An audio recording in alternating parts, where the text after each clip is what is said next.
Hello again, folks. Today we're going to be doing right triangle trigonometry, which is for our class section 7.2. Today is, let's see, November 17th, so we're going to do just section 7.2, and then on Thursday we'll do 7.3. Then we're done with chapter 7. Okay, let me get this out of the way. There isn't much to the packet I would have had for you today. It's just this one page. This is a sort of a worksheet to fill in as we're going through the lesson. All right. Let me get a sip of water.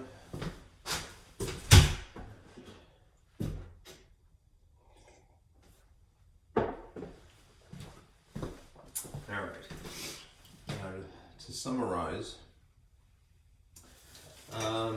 here's a diagram. It's sort of an overview for this class and the next one. All right. There are basically three, shall we say, perspectives.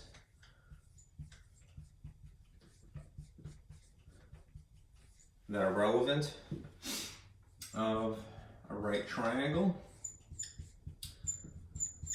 that are useful to us.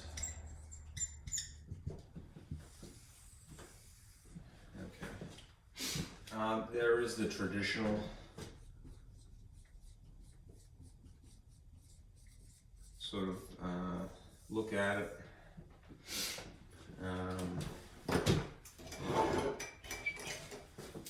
There'll be what is really the subject for today, trigonometric ratios, perspective, and there's what's coming from the perspective of a unit circle. Okay. Essentially, this is what we would be familiar with pre-chapter 7. This is basically section 7.2. And this is section 7.3, really.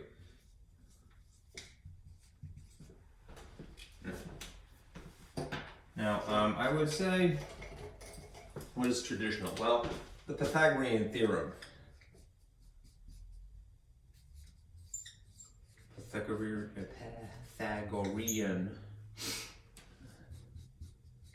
Theorem, which is famously a squared plus b squared equals c squared, right? If you had a triangle, though, and perhaps I will do this up here, and if I have enough space, let me illustrate. Here's a right triangle. If it's just a triangle, a right triangle specifically, free floating in space, right? This side is referred to as a leg. And this side is referred to as a leg, and this side is the hypotenuse, which is the word for the longest side. Right. Anyhow, there's basically just two labels for a three-sided object, right? Meaning that these two things that are leg, or designated leg, are interchangeable. If you wanted to call this specifically A, that's cool. If you wanted to call this A, that's cool. Right. My logic is, well, let's think of this as B as in bottom or base, and A is in altitude, you know, just to work with the letters we have. Right. Anyhow, you could put whatever number that is representative of this side here or here, right? Because they're both the concept of a leg, all right? Basically, the two sides that are joined at this point where there is the 90-degree angle, all right? Across from them, that is always across from this box, is the hypotenuse, always. And that is non-negotiable. that would be C.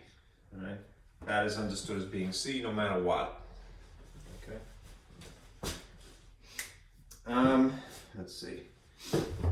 The trig ratios will be naturally, and that's what that handout is all about.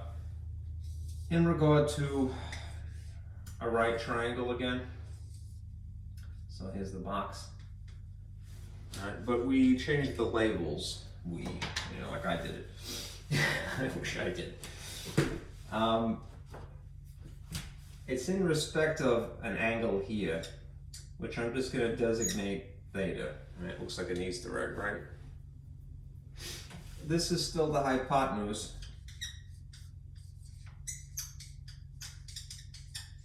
If that's visible. It's ugly, but nonetheless. And the side that is across from this is the opposite side. So I'm just gonna, I'll write the whole thing there. Opposite side. Opposite of this angle. The side that is immediately next to this angle is referred to as the adjacent side. So what we've done is, instead of calling two things legs, which again is not really distinguishing one from the other, we're even calling them A and B, right? In reference to the Pythagorean Theorem, a squared plus b squared equals c squared. We're going to give them a title. All right. This is adjacent, this is opposite, that is still hypotenuse. The 6 trigonometric ratios that you will see will just be using 2 of these in tandem at once to form a ratio, so a glorified fraction, if you will. Later on, when we get into the unit circle, which again is going to be section 7.3, this is in reference to a unit circle, so for the lack of space, I'm going to draw this here. Here is the coordinate axis, one way and another. That's going to go. And if you had a circle whose radius was equal to 1,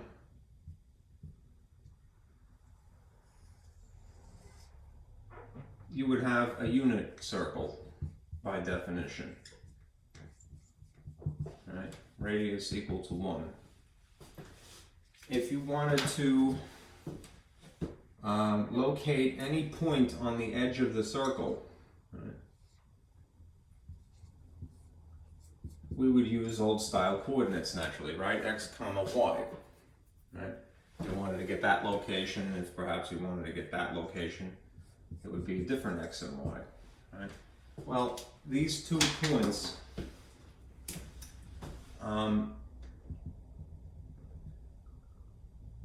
we could think of in reference to a right triangle nonetheless. It would just be a slightly smaller right triangle tucked into that same amount of space. This is still X, this is still Y. But they're gotten from they're calculated, I should say, the X value and the Y value, right, are calculated using trigonometric ratios again, and in reference to, again, an angle here. Right, so this is in relation to the Pythagorean Theorem. This is in relation to this, what do you call it, central angle.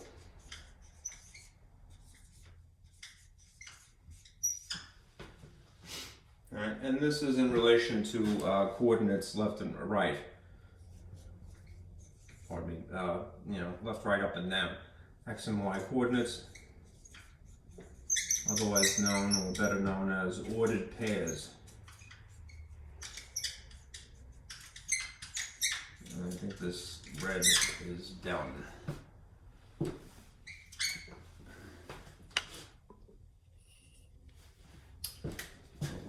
Dust.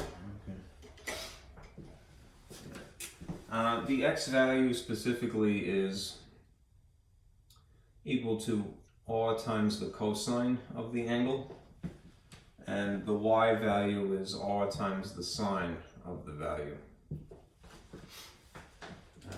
If you are dealing with a unit circle, then what would be true about the r value here and here is that it would just be 1.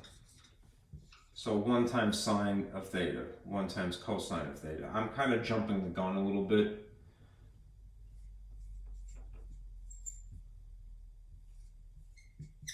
But that would be, in the case of a unit circle, a simplified way of calculating x and y. Alright, anyhow, it's just meant as an overview. I really need to introduce these trigonometric ratios today.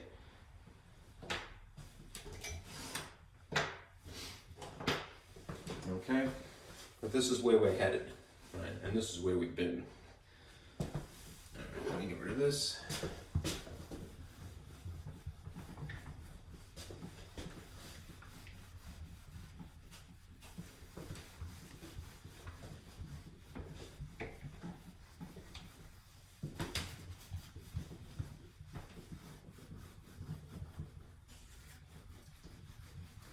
I'm going to just take a moment to clean my eraser.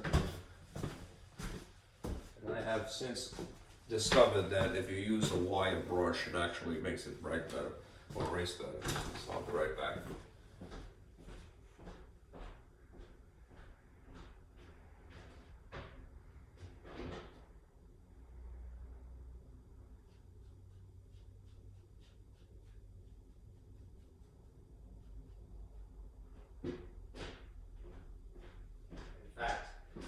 The only downside to it is that you end up with a hairy wire brush. But so be it.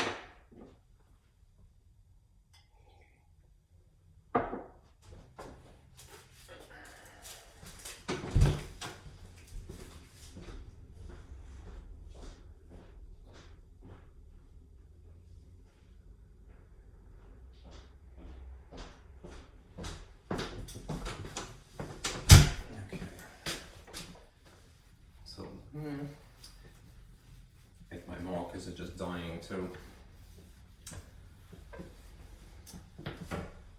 Okay, leave that there. Moving on. Here's a little reminder as well. Right. I've drawn this diagram a couple of times, but I think it's worthy of mentioning again, just to keep you focused on where we're at in the big picture. This entire semester is about functions in one way or another. Right, and we have covered algebraic functions, and we have since gotten into transcendental functions.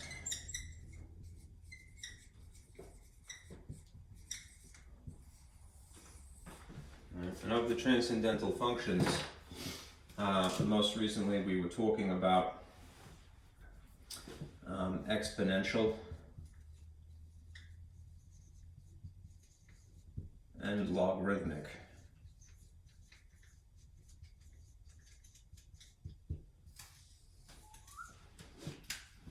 Which are inverses of each other.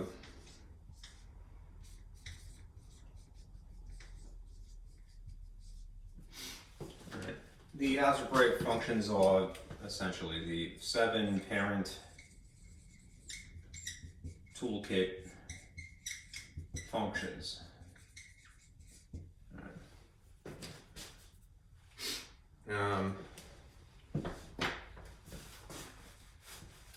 Now, what are we doing? Well, the trig functions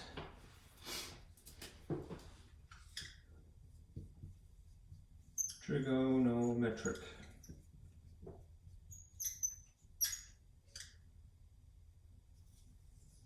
and for us there'll be about 6.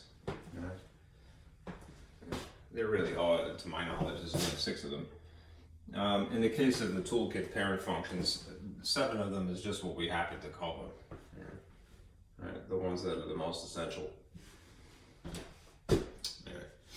Anyway. These are basically going to be ratios to start with.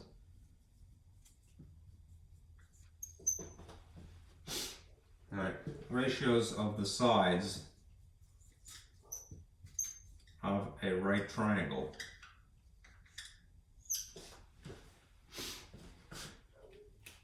As a function of an angle, I should add.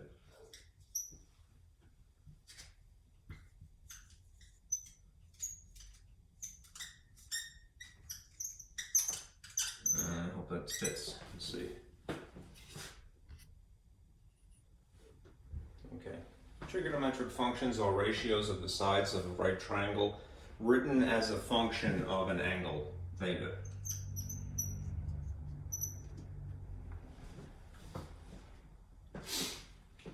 Okay.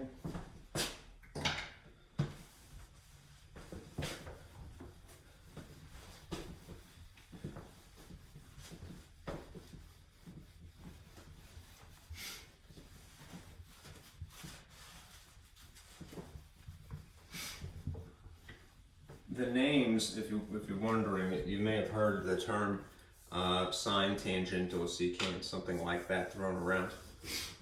Let me draw a picture really quickly. I'm going to use my dud here.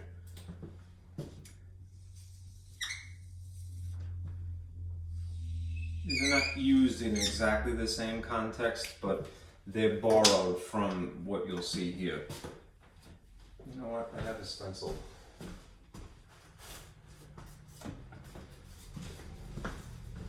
Labeled it. This is from last semester.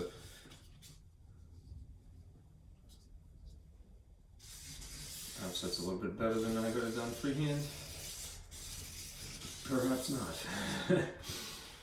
Close enough.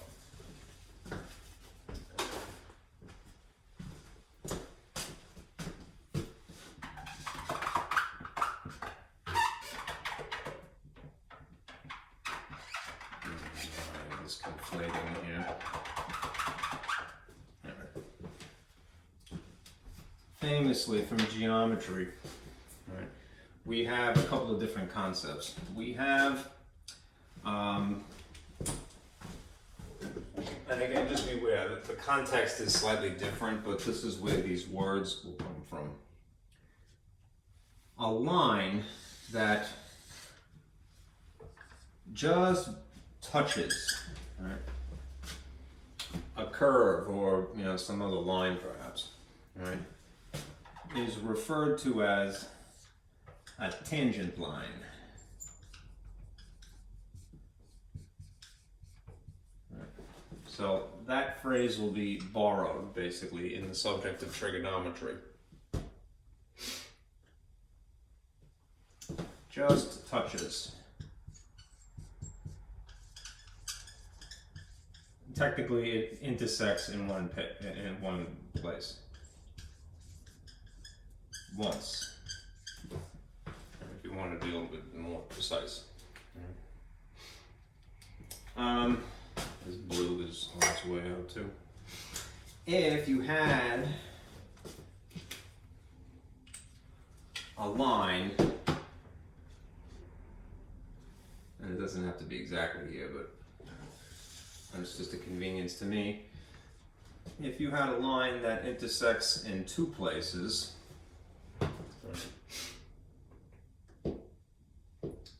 you have what is referred to as a secant.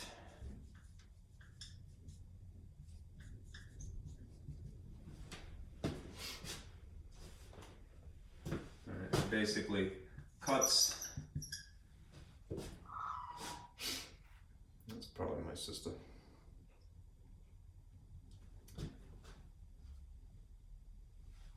How should I phrase this? It's basically intersecting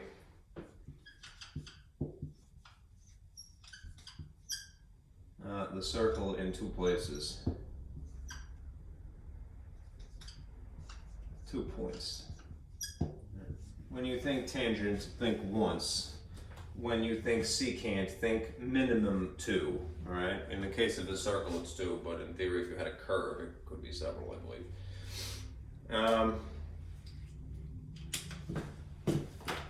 And then there's this.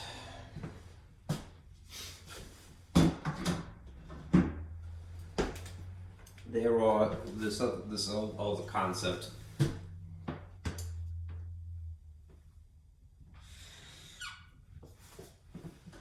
Which are not lines as so much as they are line segments. A line segment, right, which is referred to as a chord. Right. It will touch the circle's edge in this case in two locations as well. So one might not actually go, oh, well, it's a secant, but it doesn't penetrate the circle. It just is within it. So that is referred to as a chord. A diameter is technically a type of chord, all right, but this is a type of chord that doesn't go through the center per se. Okay. All right. Now, why am I bothering with this? This phrase, chord, was at some point, it seems, poorly translated, right? This is where sine comes from. Right? So there's the phrase sine, there's the phrase tangent, and then there's the phrase secant, which tends to be abbreviated SEC, TAN, and SIN as if it was sin. All right? This is a, bad translation.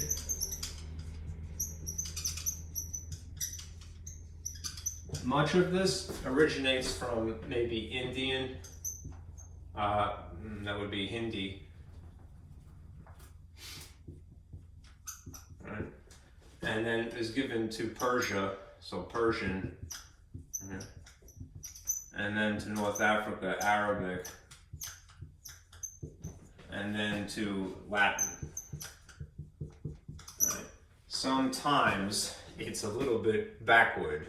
It might be Greek translation to Persian to Arabic to Latin. Anyhow, that's why there are occasionally bad translation, and the context is kind of bent, all right? I'm not a linguist by any means, but I know that that's the cause for confusion. Right? There's multiple translations, so there's some loss in translation, all right? Anyhow, these are the three original terms, all right? And you can see this is, again, the context is a little bit different. But, here we have a triangle, right? A right triangle. Right? A sine would really be double that, right? In the context of a chord,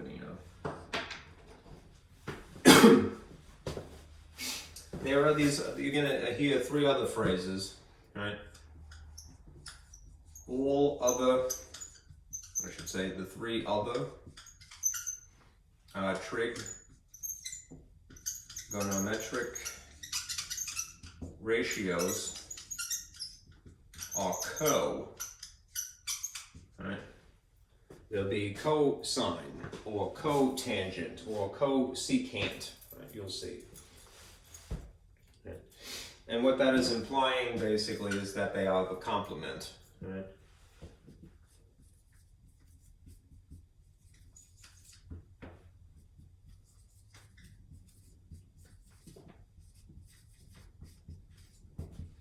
Alright, remember complementary angles are two angles that add up to 90. So those functions will involve 90 degrees somehow. Right? They'll technically be off by 90 degrees. A cosine and a sine is out of phase, they say, by 90 degrees. And the same could be said for cotangent and tangent, and secant and cosecant, and that should be it, right?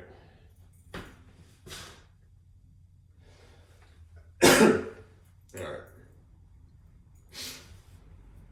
Let's see.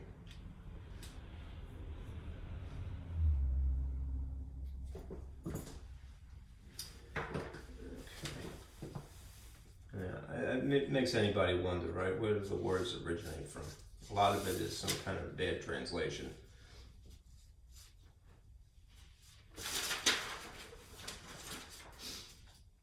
All right.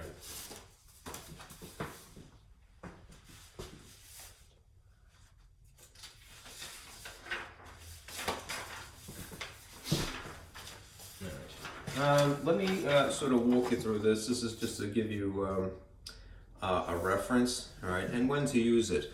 There's famously Sohcahtoa, the acronym in which the initials here imply how you would arrange the trigonometric ratio. So SOH is sine is equal to opposite over hypotenuse and so forth. You would use this incarnation of a trigonometric function in any orientation. That's what I have labeled here.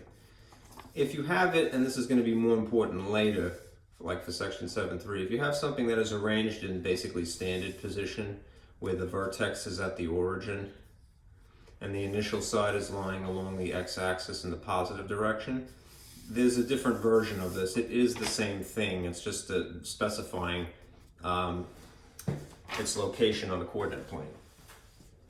So let me erase this.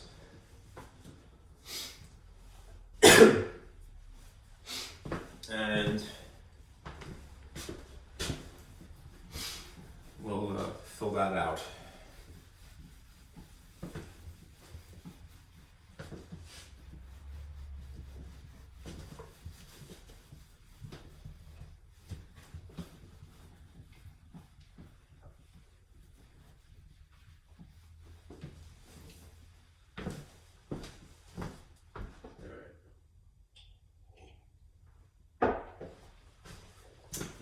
I should move that. Let's see. Maybe I'll put this board out here.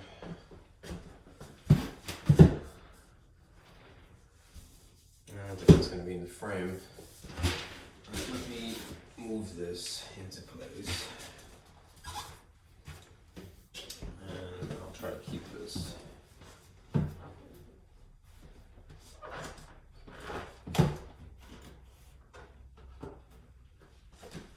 We're not going to draw a graph today, but this is basically as white a background as I can find. I want to be able to move it.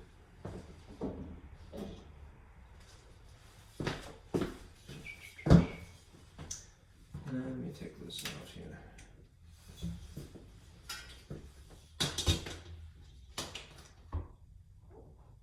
Now I have some construction lines at least. Be possibly a little bit neater.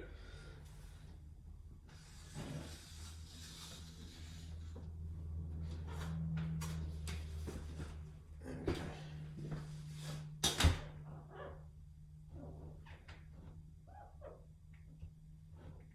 I would normally project this in our classroom, but of course I don't have access to that.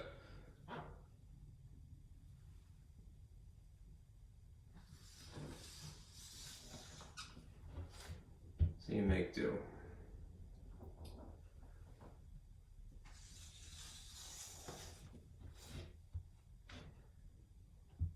There is a sort of a zen feeling you get while drawing anything. I know sometimes a person doesn't have the patience, they don't want to be bothered, but don't be dissuaded, you know, just because you see me suffering with a giant ruler here. You could do this at home with a piece of paper that is manageable.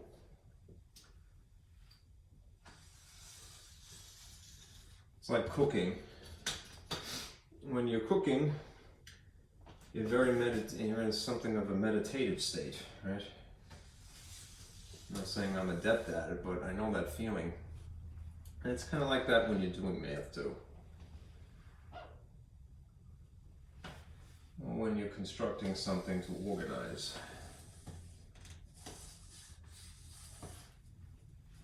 Let's see if that is sufficient. 6, it's good enough. Okay.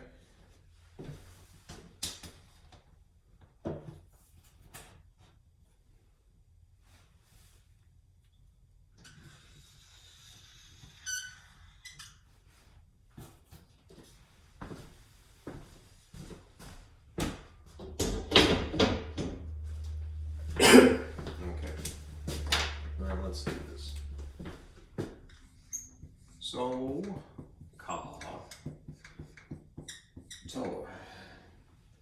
which sounds very offensive if you say it like that.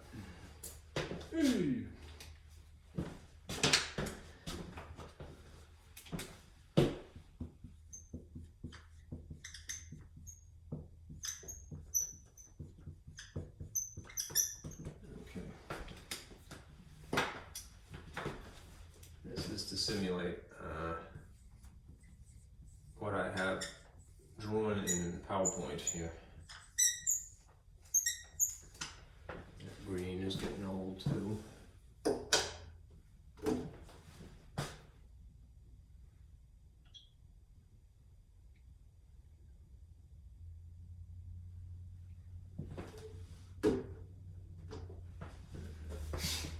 Okay. Now, here again, those words that came up before. Right? Sine, a bad translation of chord. You know? Different context slightly. Tangent, right? Which again, slightly different context. And secant, right? Slightly different context, borrowing a phrase. A sine, this is what so is, right? Is abbreviated SIN usually. Right? I just like to write it in script, but for the sake of clarity, I'll capitalize it. It's sine of something. Since it's a function, it's in relation to an angle. So I'm going to put that as the argument. I'll put the Easter egg, otherwise known as theta, right? And that is equal to the opposite side dimension, right, over the hypotenuse, HYP, right? Sine is opposite over hypotenuse. Right? Cosine, reluctantly we use red here.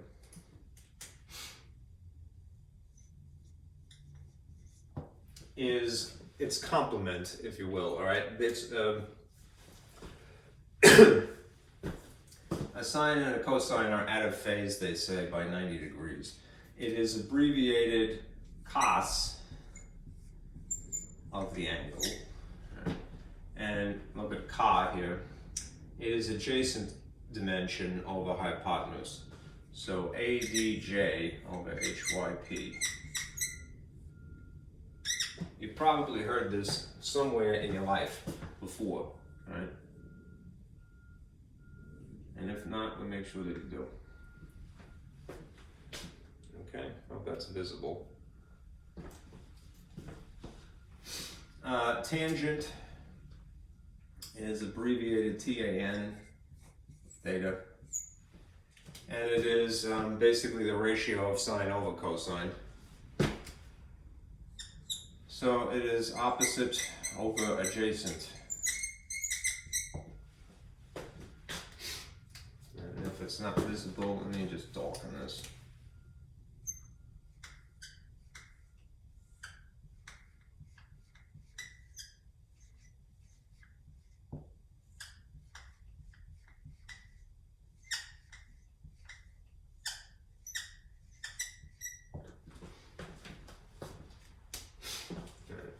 Then there is cotangent. And I would try to memorize this information in the long run. It's not too complicated. If you do enough of these problems, it just kind of like, you know, brainwashes you to remember. But do it in this order. I had the best trigonometry professor in the world, Esther Guerin, her name was. She was like very thorough, and I would really have to give her credit. Because of the way that she taught it, it was almost impossible to not know it. She was an excellent professor. I think she still teaches it, as a matter of fact. I hope she does. Cotangent and tangent are out of phase in theory by 90 degrees as well, right? Co. And it would just be this upside down. It's adjacent over opposite. See what I mean? It's not really that difficult to memorize, right? Once you have basically these 2 or 3 down, you could figure out the remaining 3. Secant, SCC, theta, and then the last one would be cosecant.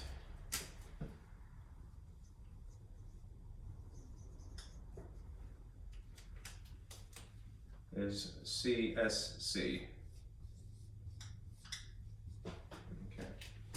Secant is basically, if tangent and cotangent of one is an upside down version of the other, that's the same the way it is with cosine and secant. They're reciprocals. So this is hypotenuse over adjacent, and cosecant is the reciprocal of sine. So this is hypotenuse over opposite. If you're asked to evaluate these functions, given a triangle, all 3 dimensions, you could do all 6 of these all at the same time. Anyhow, what you see on this sheet here is a space. I didn't really line it off, I really should have. Just to write what the reciprocal functions are, I've kind of alluded to it right now. I'll give it to you. There's 3 points. Okay. Let's see. It's not to me as immediately important, and I don't want to dissuade you from knowing it, but sine of theta is 1 over the cosecant of theta. It's the reciprocal, right? These are reciprocals. Basically, what is written here, hypotenuse over opposite and opposite over hypotenuse, is proof of that. If you, instead of writing it as the actual ratio, one thing sitting on top of another thing, you just simply wrote it in terms of its function, then this is what the relationship would look like. But it really is just expressing that same relationship. Cosecant is the reciprocal of sine, right? And vice versa. If you wanted to arrange this algebraically, you can get to say cosecant is the reciprocal of sine in that respect. That is, multiply by this and then move sine.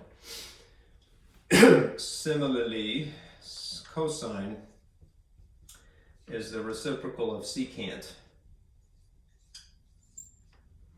And tangent, I should stick with the sort of style here, shouldn't I? Capital letters.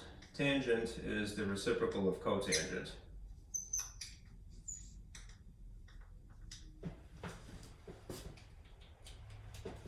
So hopefully that's visible, and if not, let me darken this just a little bit.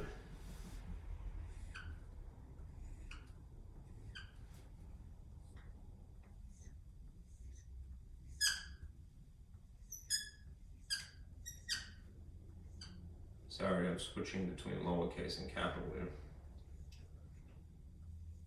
Easter egg. Looks like an Easter egg, right? Okay. If again you wanted to rearrange this to solve for cosecant, then sine would be the denominator instead. Same thing with cosine and secant. You could arrange this that secant is equals, and then cosine would be the denominator, right? And tangent as well. These are referred to as reciprocals.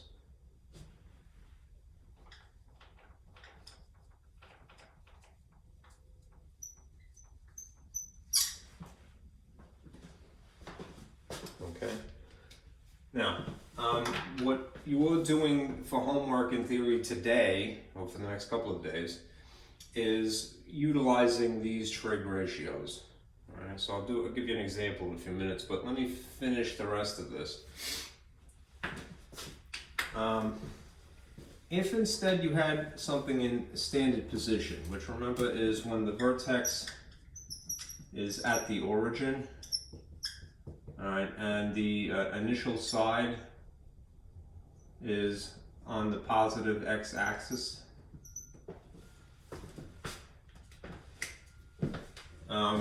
Then you could swap out these phrases of opposite and hypotenuse for x and y and r. That is, like, instead of saying A, B, and C for the legs and the hypotenuse of a right triangle, you're superimposing the right triangle onto a coordinate plane. So you're going to use x, y, and r instead. Sine of theta is y over r. Cosine of theta is x over r. Tangent of theta is y over x. And again, if you know these three, at least these two, you could figure out the remaining bunch, all right? It helps to know tangent, of course. Cotangent of theta is just this upside down, it's x over y. Secant of theta is r over x. And cosecant of theta is r over y.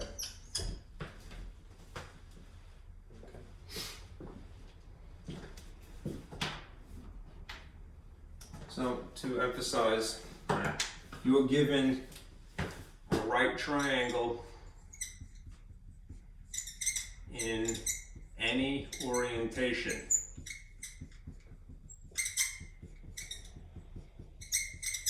Use Sohcahtoa, right, to figure out what the sides are, right? If you're given a right triangle in standard position, maybe lean on this instead, right? There are situations you'll see where you have a right triangle that's in quadrant 2, so it's not really positive x-axis, but it would still help to have this as a frame of reference. All right, now the stuff that's down here, again, I didn't leave you much space, I apologize. These are cofunction identities. This is just illustrating the relationship between the functions that are co, right, and sort of their originator here. Sine and cosine, tangent and cotangent, cosecant and secant.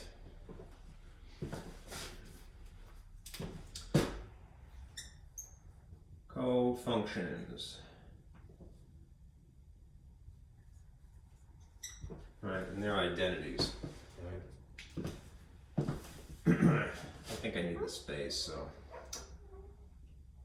I'm gonna just rewrite that. In the orientation of up and down here. Cofunctions.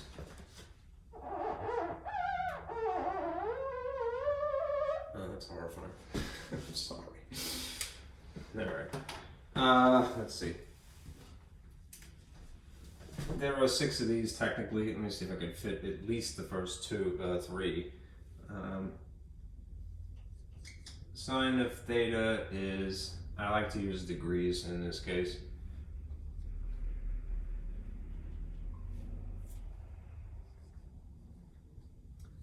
Cosine of the angle 90 minus whatever theta is. The textbook, if you get a chance to look at it, they, for whatever reason, they like to use the letter T. All right, I guess in place of theta. But this is the more traditional way, I would think, to look at it. Encapsulated in the function, in the argument, notice that it's 90 degrees minus whatever the angle is here. Okay.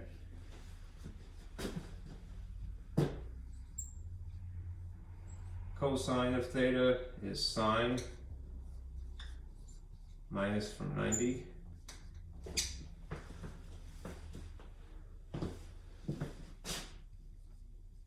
Okay. And tangent of theta is cotangent 90 minus the angle.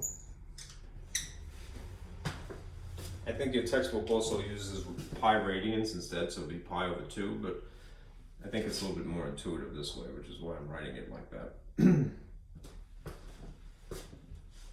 And just because I'm running out of space, I'm gonna take advantage of the little bit of real estate I have here. I'll just move this over.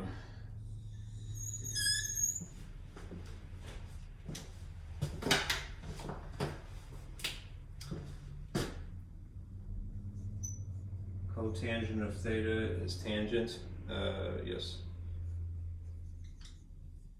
90 minus the angle.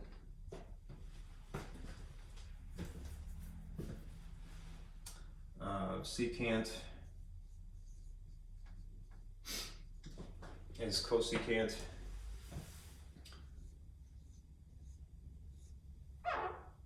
(90 minus the angle). and cosecant to secant.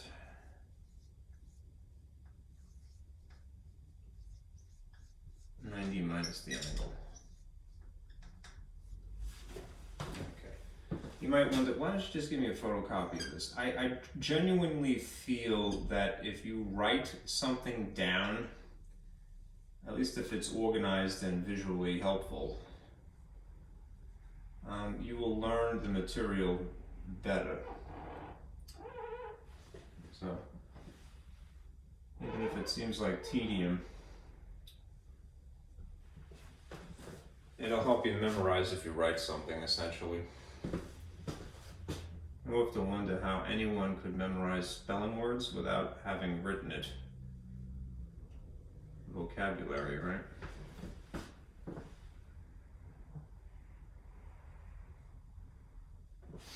All right. These are relationships. Right.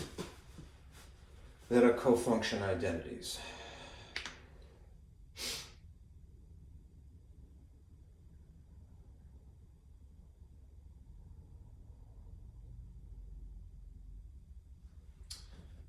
Okay.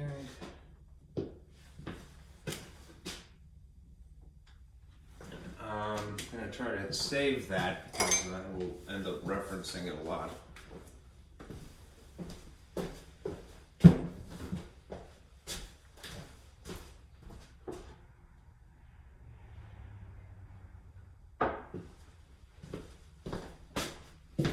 Let's do some examples. Okay. If you are asked to evaluate a trig function, this is fun.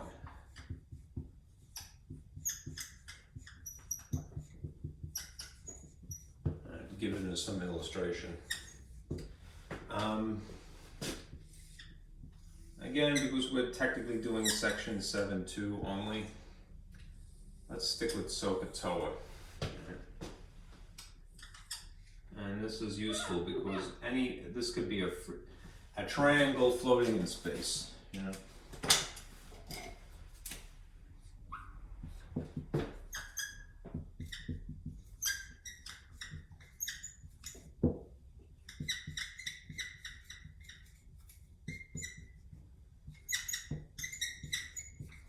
When you are given a free floating triangle in space, it's not superimposed upon a coordinate plane. Right. Use Sohcahtoa.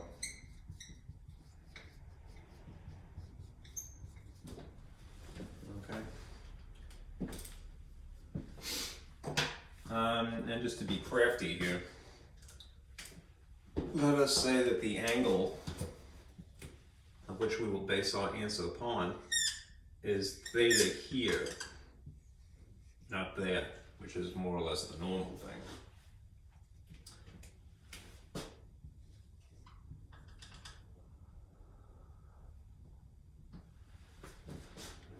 Being a rebel right now, right? Sure. Okay. Let's say these dimensions are 4 and 3 and 5. Right? Meaning this dimension is 5, this dimension is 4, this dimension is 3.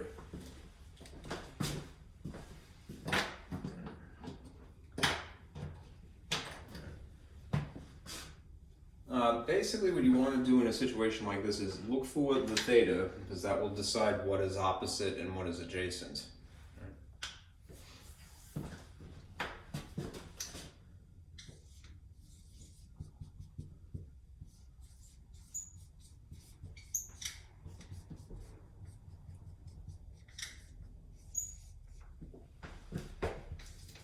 This decides what is opposite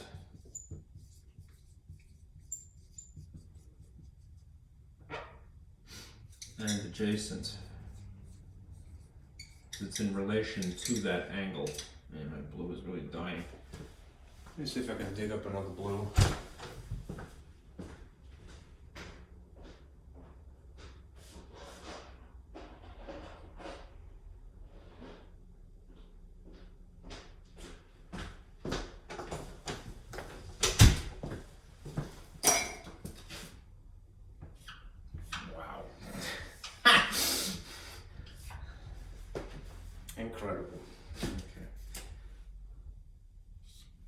that's much better. Jeez. Stick with that. This is comedically annoying. Look at that. It's better as an eraser than it is as a marker. Jeez. These things, they don't last, man. I just bought them.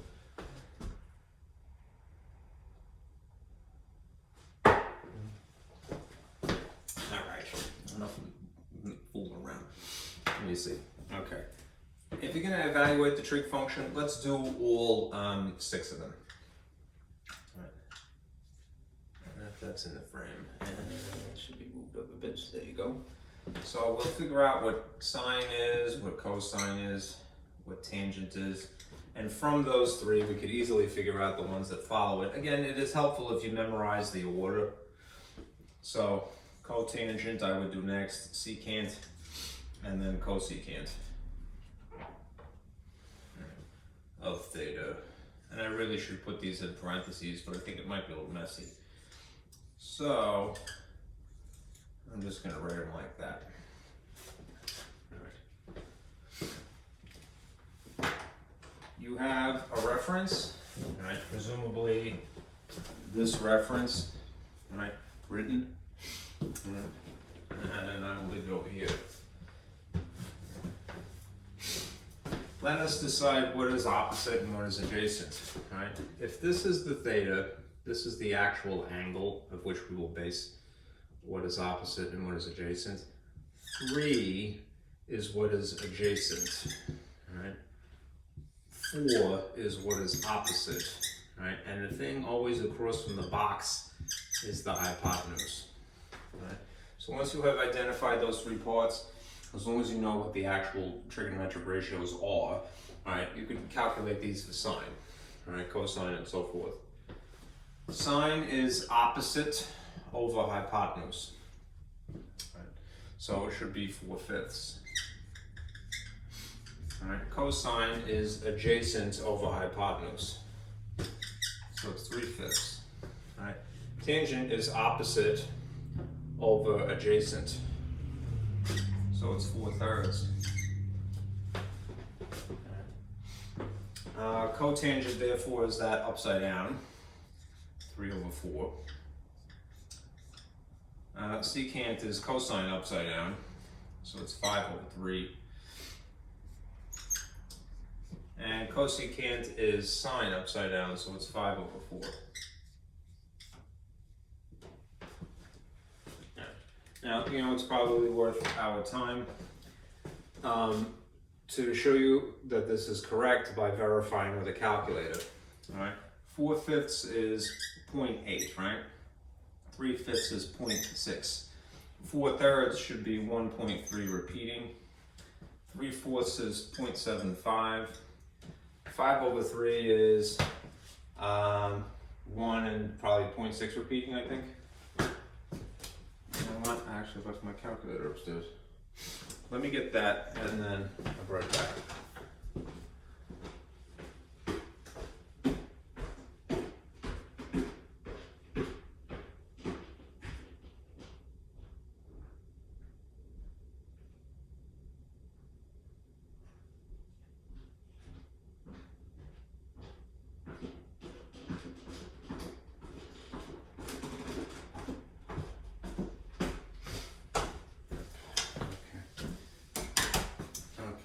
Yep, let's see. 5 divided by 3 should be 1.6 repeating. And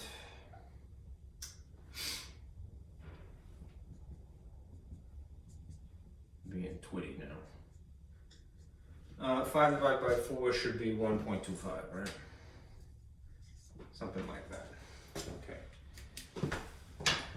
Let me see. Let's verify with our calculator. Well, you don't know what the angle is. I really can't do that. All right. I'll save that for later.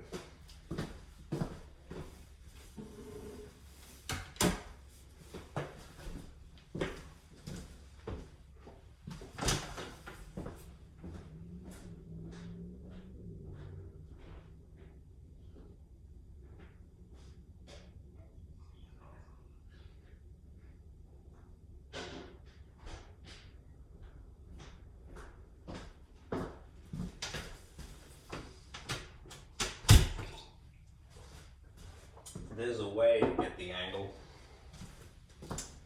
using inverses, but I'm probably jumping the gun again.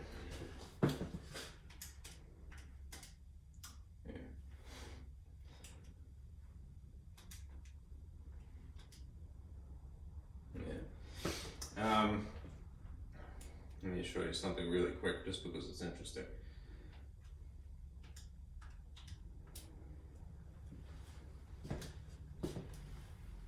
These are the functions on your calculator: sine, cosine, and tangent. All right. If you knew the angle to begin with, the angle is apparently 53 point something. If you want to calculate the angle, and this would be good in a physics class, what you could use are the inverses, which are behind sine, cosine, and tangent. See, it says sine, and then there's a -1 as a superscript. If you engage that, and then type the actual fraction, 4/5, 3/5, 4/3. In this case, it's just 0.8 and 1/6. I use 4/3 in this case on my screen here because it's infinitely repeating. Right. It will spit out what the angle ought to be. So 4 divided by 5, say, for example. You're not really responsible for this, but eventually it might be useful. It's also bringing up that the calculator has those functions written right on it. You probably noticed anyhow, but there they are. All right. Just be careful of one thing: mode. You could have your calculator in where is it? Degrees, as I have it, or you could have it in radians. If you get some funny answer, it could just mean that you have it in radians versus degrees, or vice versa. All right.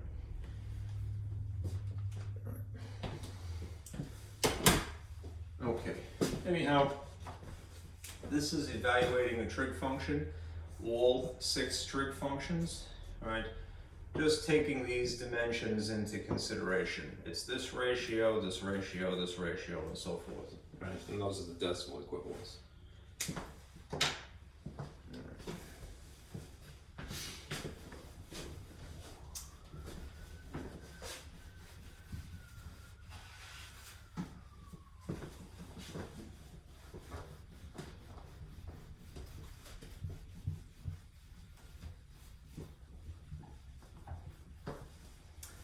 Okay, let us say that you wanted to find the missing side. Now normally when you're trying to look for a missing side, you might lean on the Pythagorean Theorem, but maybe there's some information missing in addition to the side.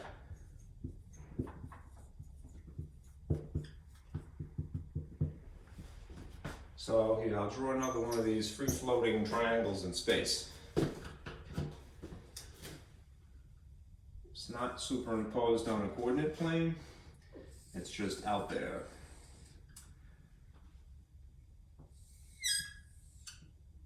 And it's a right triangle, very important. Let us say that you know that the angle is 30 degrees here, so that's theta. And this dimension here is A, and this is 7, and this is C. All right. Another instance of free-floating triangle.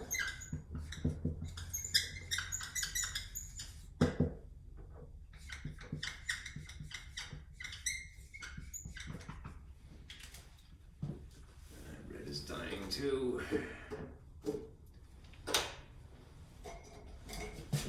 Again, when you have a free-floating triangle, use Sohcahtoa.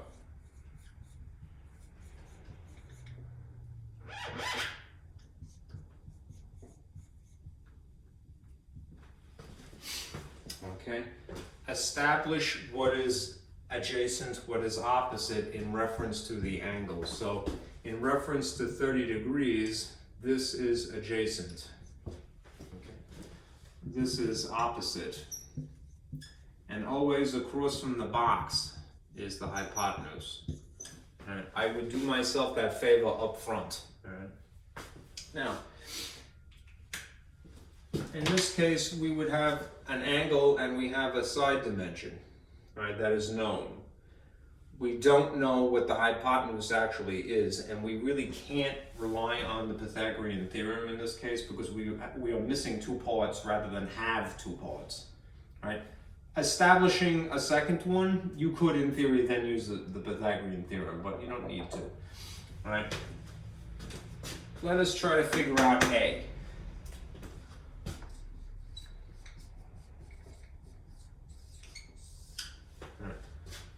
A is adjacent. Use this in black here.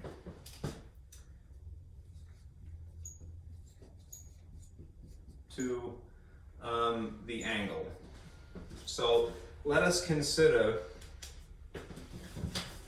from our choices of trigonometric ratios what incorporates adjacent. And I would just deal with the first one of the first three here. Right. You could, if in theory you really wanted to, you could involve some of these others down here, but it's these main three that would be practical. Okay. We won't use sine in this case, all right, because it doesn't incorporate adjacent at all.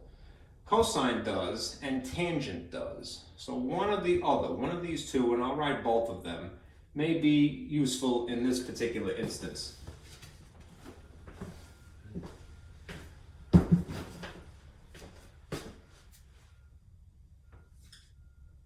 Cosine of an angle is adjacent over the hypotenuse. And alternatively, tangent of theta is equal to opposite over adjacent. Now ultimately one will be a good choice and the other one will be not as good a choice because we have too much missing information in that case. If you look at cosine, sure it involves adjacent, so we could use it to solve that if we rearrange the parts here. But do we actually know the hypotenuse yet? We don't. So we're not going to go with this choice then. All right. For tangent, we have adjacent. We would have to manipulate it, granted. But we do, it isn't incorporated as part of this equation.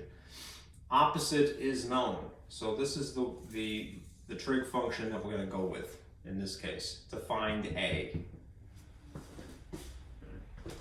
So if I write it here,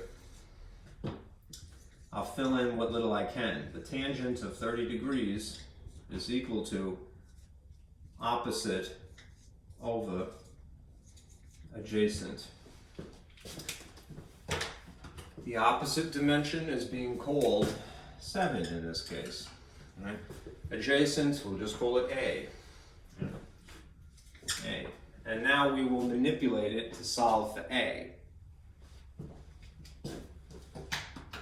If what I really have is this, the tangent of 30 degrees is equal to 7 over A, how do I isolate A? I can't keep it as a denominator, so I'm going to have to perform opposite operations. The opposite of dividing by A is to multiply by A. That will induce a cancellation effect here. If I did it there, I'm obligated to do it to the opposite side. And then I have this. The tangent of 30 is equal to 7. All right. Last thing, if I understand that these two things bunched together are being multiplied, then now I could move, even if it seems a little arduous, move tangent of 30. Just take the whole thing. The opposite of multiplying by tangent of 30 is to divide by the tangent of 30. Something divided by itself, even if it's ugly, cancels. Right? And if you did it here, you're obligated to do it there. Tangent of 30. Right? That means that this is what you're going to type.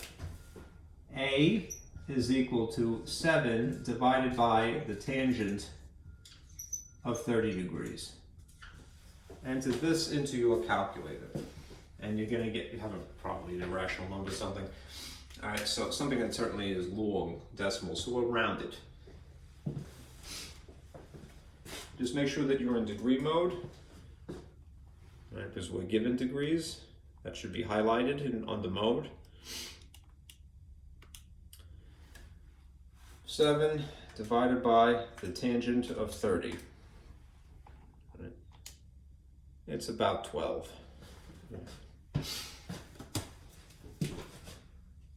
That dimension is about 12.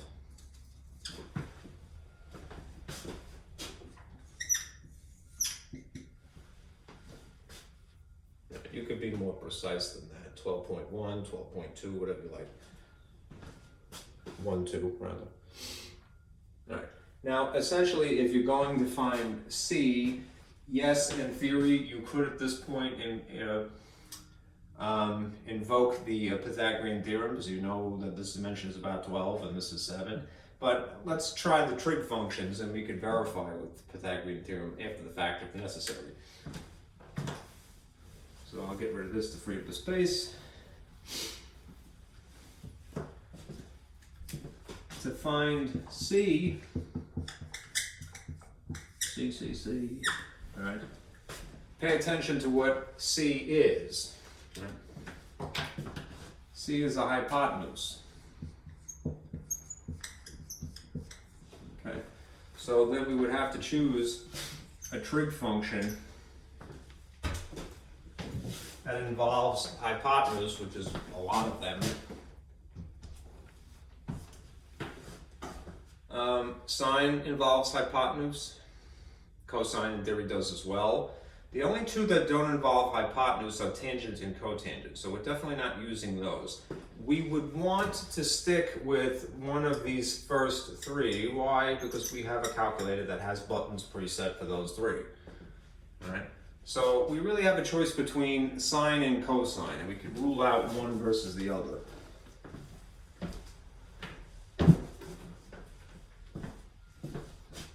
The sine of theta is the opposite over the hypotenuse. The cosine of theta is the adjacent over the hypotenuse. Now here's the thing. For the same reason, I would steer around, just temporarily at least, not use cosine. For the same reason I wouldn't use Pythagorean Theorem, I wouldn't use this one, even though it would work. All right? Because I rounded, right? This is 12.12 something into infinity.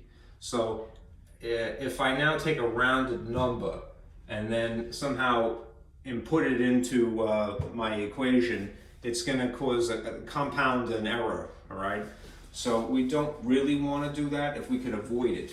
Of these two, this would be the better choice because we're starting from scratch. Do we know what is opposite of 30 degrees? Yes, we do. We know that it is 7. Are we looking for the hypotenuse? Yes, it's included here, so that's the one we want. We're circumventing an error of rounding, a round off.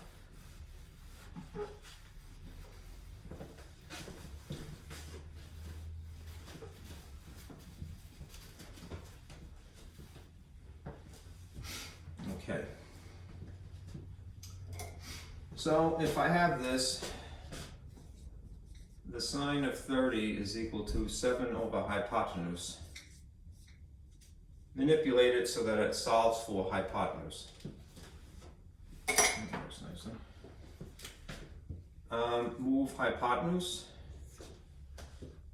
Well, you could put C, probably would have been more logical, concise. C. Right? And then you have C times the sine of 30 is equal to 7. And we will just have to divide by sine again in both places. This is what you will enter. 7 divided by the sine of 30 degrees.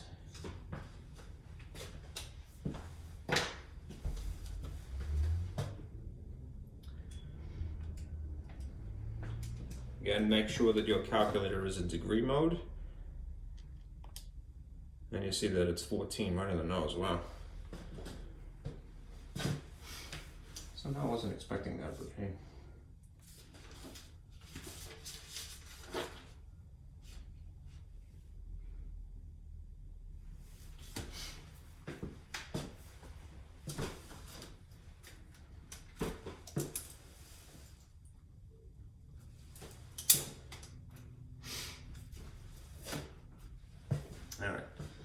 So this is equal to 14.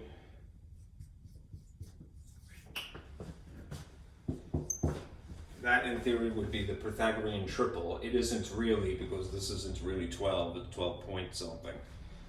Now, just because I'm crazy, I want to verify this with the Pythagorean Theorem. Humor me a moment. All right. This should be equal to 14, right? So therefore C should be equal to 12 squared plus 7 squared. All right, 144 plus 49.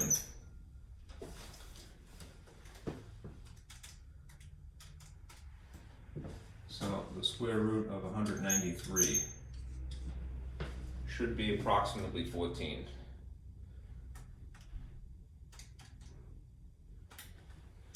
We have it, square root of 193, 13.8. It's very close, right? Which is about equal to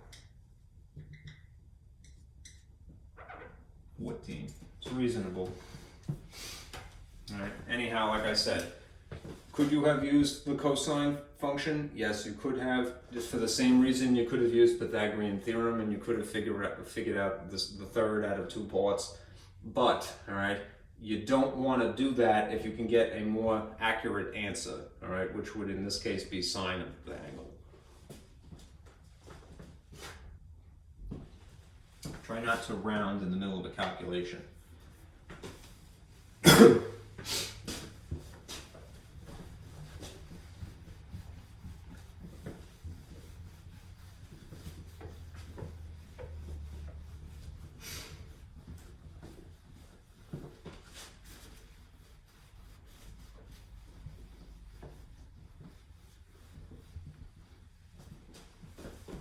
Okay.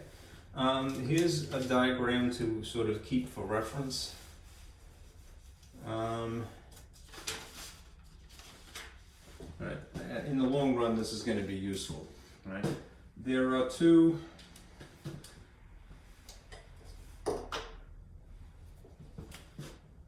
special right triangle relationships that are good to know.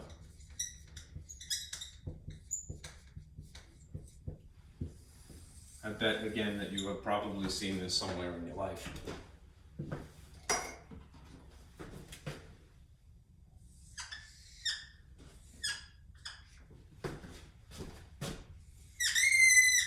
Sorry.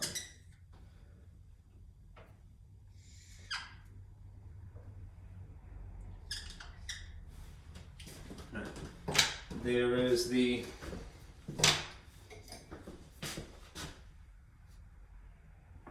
(30, 60, 90) right triangle, and there's the 45, 45, 90 right triangle.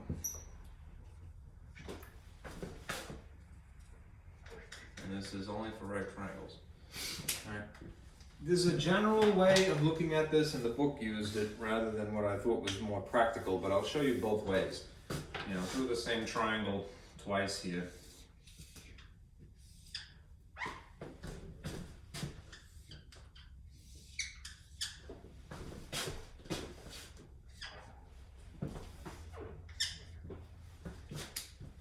It would be good to memorize.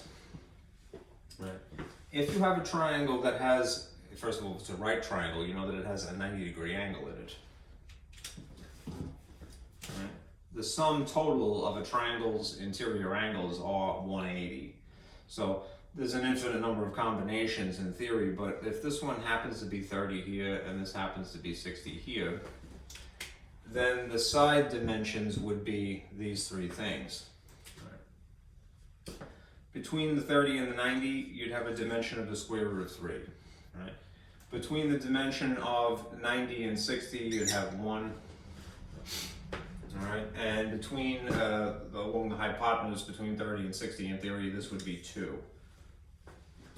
All right, that would be the Pythagorean triple. All right, if you had a 45, a 90, and a 45, then the dimensions would be 1, 1, and the square root of 2. Right. That's a practical way of looking at it. It might be a little less practical if you have some unusual sort of dimensions here and here. So here's a more general way of talking about it, right?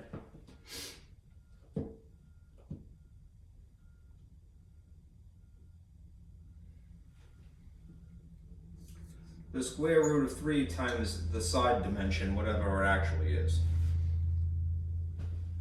1 times the side dimension, whatever it is. All right. 2 times the side dimension. S as in side.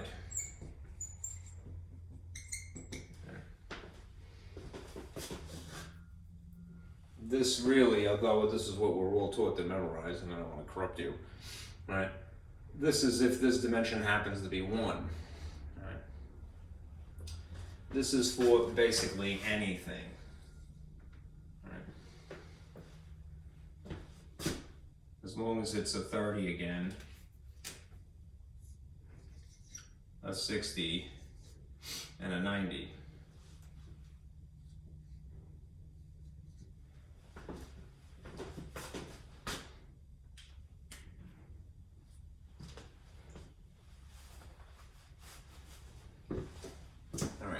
In a similar way, if you have this situation, a more general way of looking at this, it might be practical in our book,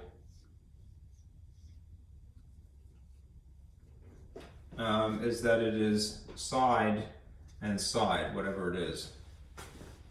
And this is the square root of the side, square root of 2 times the side.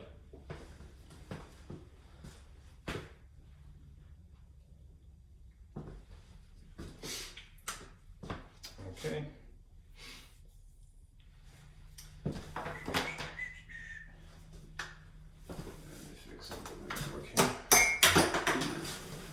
Pennies from heaven.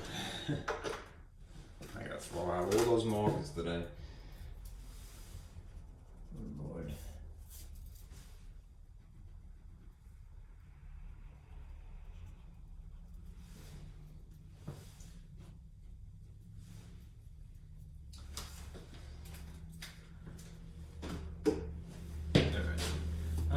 Let me just show you some uses for the cofunctions.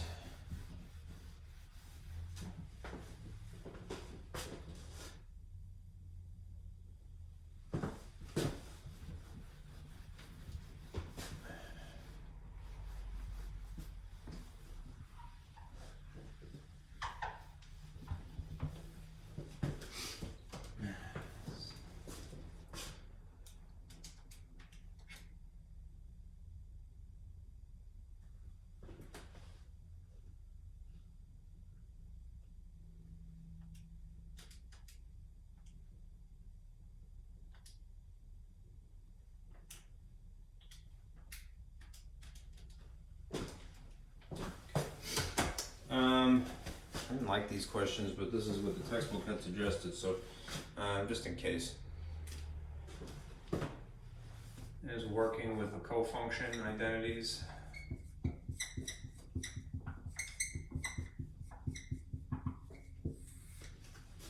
Come on. Let's say you would ask this question. If the sine of theta, whatever it is, equals this ratio of 5/12.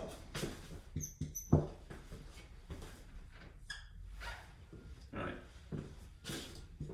Find this. The cosine of pi/2 minus the angle. Okay. If you recognize that these sine and cosine are a cofunction, then you could try to use the cofunction to your advantage to answer this question. So in this case, it's this one here. It's just written in degrees in my instance and pi radians in theirs. Sine of the angle is equal to cosine of 90 minus theta.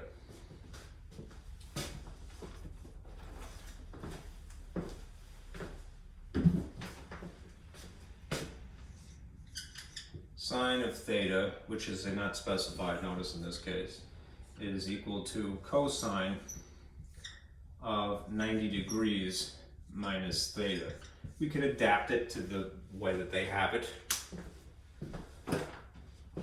Instead of 90, we'll use the pi radian version of 90, which is pi over 2. Right? There is no angle specified, but if I had it, I would write it here and here. Right? And if they're telling you that this is what sine of theta is, then put 5/12 here. Right? That means that the cosine of pi over 2 minus theta is equal to 5/12.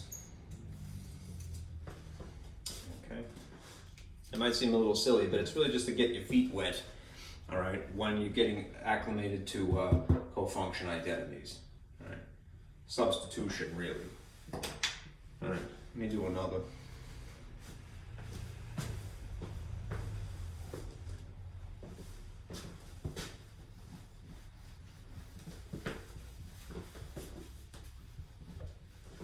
Identities you substitute a lot in trig. All right, suppose you had this. If, I don't know if that's visible, looks like it's okay. The cosecant of this angle that is, again, written in pi radians, in this case it's specified. Pi over 60 is really 30 degrees, is equal to 2. Right. Find the secant of pi over 3. Right. If it makes you feel more comfortable, you can translate pi radians into degrees. Again, this is really 30 degrees. Pardon me, pi over 6 is 30, pi over 3 is 60. All right. But more importantly, let's look at the cofunction identities that we have to work with. The one that associates cosecant and secant.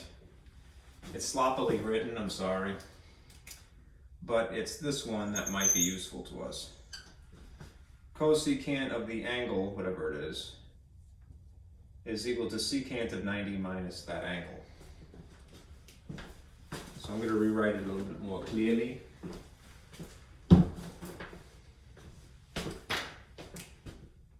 Cosecant of theta is equal to the secant of 90 degrees minus that angle theta.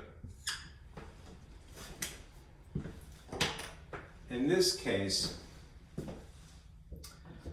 let's just substitute what we have here. You could put it in pi radians. Again, I think it's easier in degrees, just again, not to corrupt your opinion, but pi over 6 is really 30. Right? If I put 30 here, what do you end up with from subtracting these degrees? You get 60, which is pi over 3. Okay, so already this is true, all right? But there's kind of a redundancy here as well, right? They're telling you that the cosecant of 30 degrees is equal to 2, all right?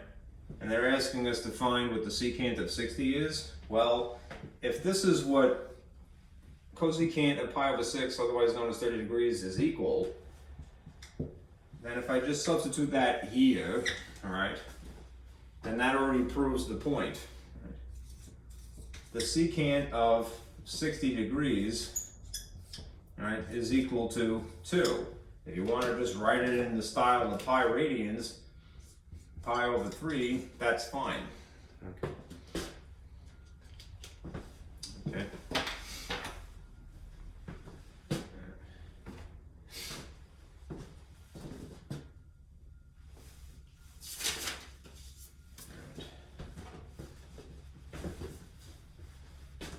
It's really just getting used to it, acclimated.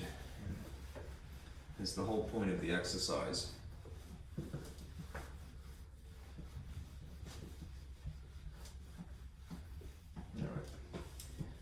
Let me remind you of something from geometry that you probably know. This is from geometry.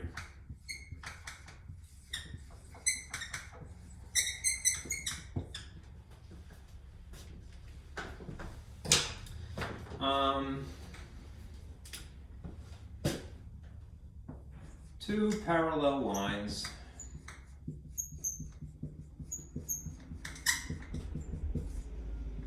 cut by a transversal.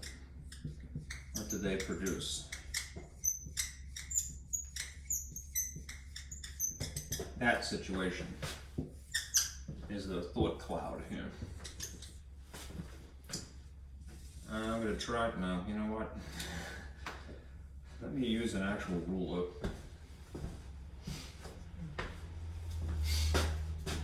Doesn't have to be level per se, but I would like it to be straight edge here.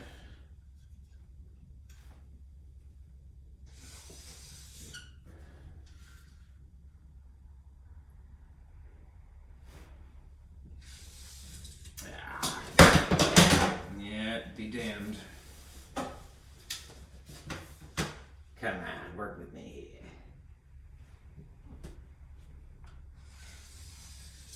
That's good. Okay, those are two parallel lines. They could be, normally in geometry, they would put arrows on these, right? In our instance, the translation of this to trigonometry that you'll see, I don't bother putting arrows there and there. But anyhow, these would be two parallel lines, right? And just to illustrate, or to emphasize, cut by a transversal, right? A transversal is a line that runs across both of them, like that. And again, it usually has arrows in a geometry class.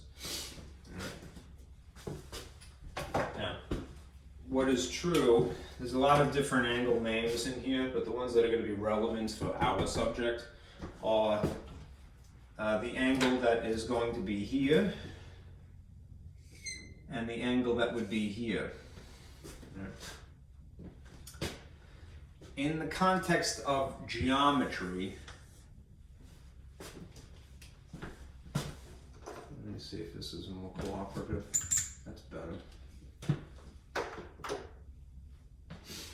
In the context of geometry, these angles would be known as alternate interior angles.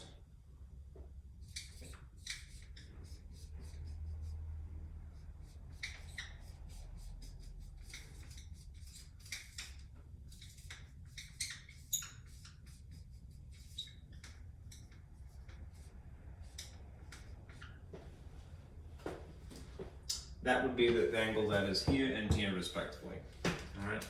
They're alternate because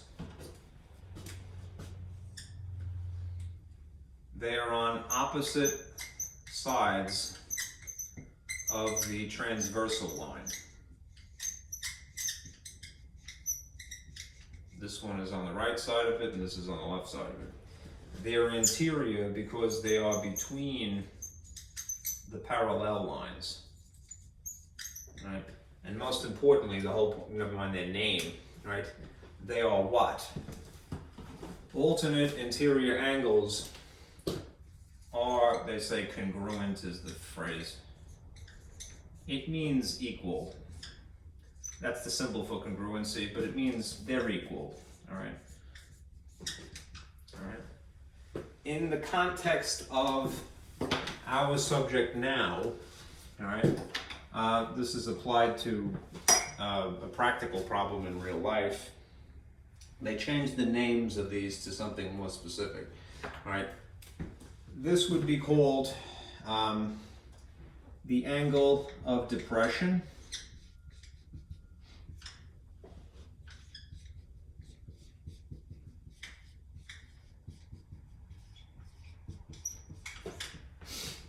And this, at least if there's a person standing here on the ground, presumably, looking up, this is their giant eyeball attached to their little body. This cyclopic person here. It's possible, we shouldn't make fun, that's not nice. This is the angle of elevation. Basically from looking up. Just know those two phrases, and that in theory the angle of depression here and here are equal, all right? Now there may be some weird scenario where they're not the same, all right? But that's because somebody added to the problem that, and not just leaving it as a situation like this, all right? They augmented it. Okay? Use these phrases, angle of depression, angle of elevation, when you know that this is the top of something here.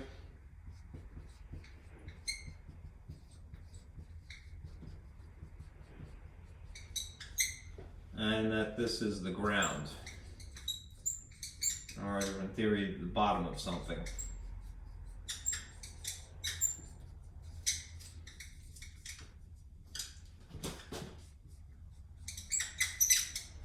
Okay. Again, this is the ideal situation, all right? If you're given some kind of a problem that specifies other conditions, all right, maybe the drawing is a little bit different than what you see here, just beware, right, that this and this may not be equal because they've specified some other condition, right? The drawing is different somehow. But this is what it's based upon. Okay? Bear that in mind. Let me do an example with you now.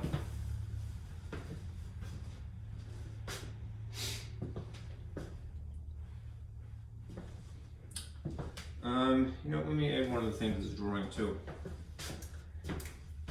I want to add what could potentially show up in your problem. Right. If this is in fact the top of something,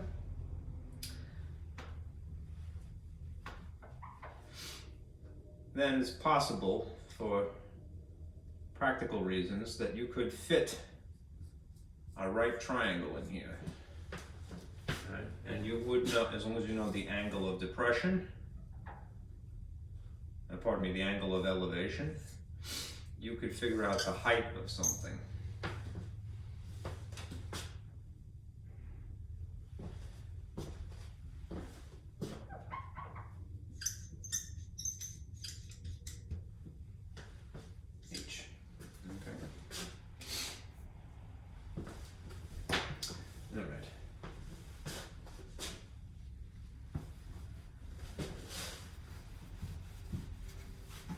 Let's do an example, and I'll stop.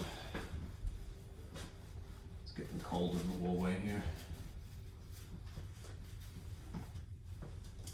Yeah. This is taken from your book. There's a tree and the ground here. And since it's getting towards the holiday here, some kind of a evergreen looking tree. I'm feeling a little like Bob Ross right now, so that's cool. Suppose you have a tree. One should never say that it is a tree. Let me just specify tree, because it may not be obvious by the terrible way that I've drawn this. There we go, that's a little bit better. Ho, ho, ho!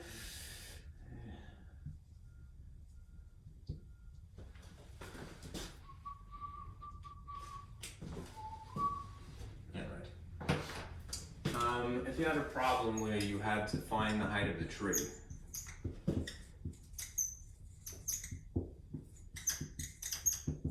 there is some information that you would need minimally.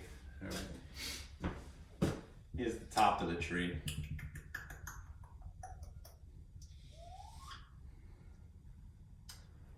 If you were a person who is standing 30 feet from the center of the tree, and you're looking up at the tippy top with your sextant, and you measure 57 degrees, one could calculate the height of the tree, right, using just this information, 57 and 30. Right.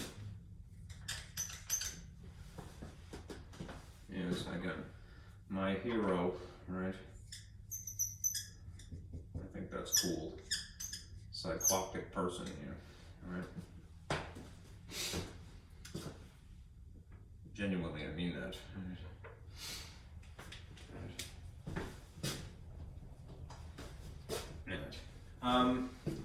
Let us, again, take into consideration the which trigonometric ratio would be practical for us in this scenario. If I had just a less complicated looking drawing here, I have an angle here, theta. This is opposite, this is adjacent, and this is hypotenuse. Right? What do I have to actually work with in this situation? I have a dimension that is 30 feet, right? That in relation to this angle of 57 degrees is what? Is it opposite or is it adjacent? This is adjacent, right? What is opposite is the thing that I'm actually looking for, namely the height, right? Right? And in theory, there's a hypotenuse here, which would be across from the box that I've just drawn, but it's not really relevant in this problem. I need to use either sine, cosine, or tangent in theory. Right? And I would decide, as before, based upon the ratios. If sine is opposite over hypotenuse, and cosine is adjacent over hypotenuse, and tangent is opposite over adjacent.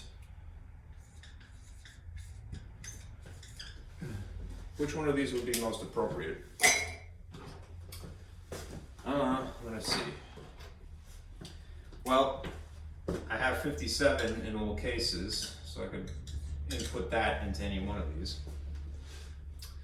I don't know the hypotenuse, so these two would be problematic. All right. What I do know is the adjacent dimension of 30 feet. And the thing that I'm actually looking for is the opposite. So this is the winner here.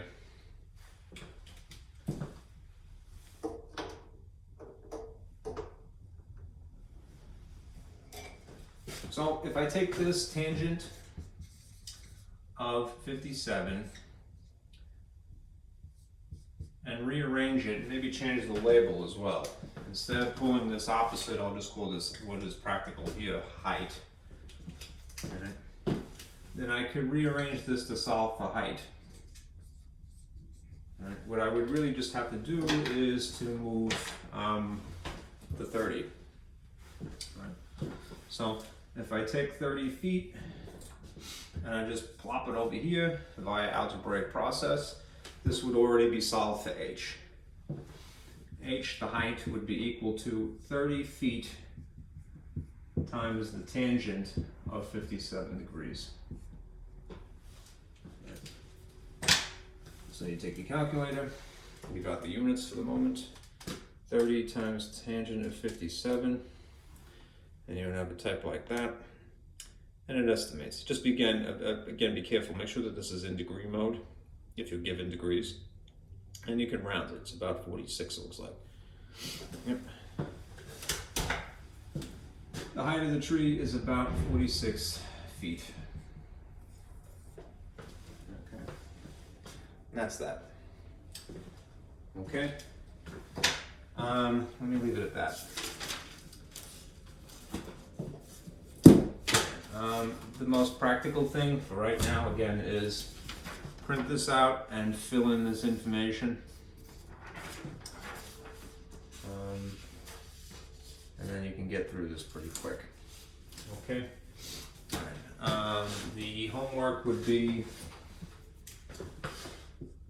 just section 7.2, and it would be due, since today is Tuesday, due Tuesday next week. Okay. All right. Be careful out there.